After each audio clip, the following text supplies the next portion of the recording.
நம்மாழ்வார் அருளிச் செய்த திருவாய்மொழி 3 3 பதிகத்தின் 9 பாசுரத்தில் ஓயும் மூப்பு பிறப்பு இறப்பு பிணி வீயுமாறு செய்வான் திருவேங்கடத்து ஆயன் நாள் மலராம் அடித்தாமரை வாயுள்ளும் மனத்துள்ளும் வைப்பார்கட்கே என்று பாடுகிறார்.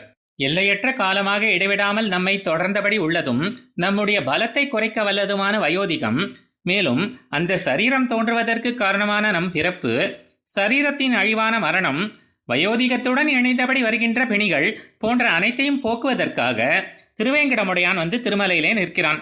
சரீர தொடர்பு காரணமாக ஏற்படுகின்ற 6 விதமான பிணிகளும் இங்குள்ளவர்களுக்கு இவ்விதமே இருக்கட்டும் என்று எண்ணுபவனாக இருந்தால் அவன் பரமபதத்திலேயே இருந்திருப்பான் அல்லவா?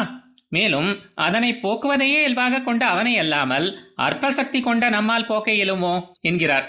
சரி, அந்த துன்பங்கள் போவதற்கு நாம் வேப்பங்குடிநீர் போல கசப்பான மருந்து ஏதேனும் அருந்த வேணுமோ எனில் இல்லை என்கிறார்.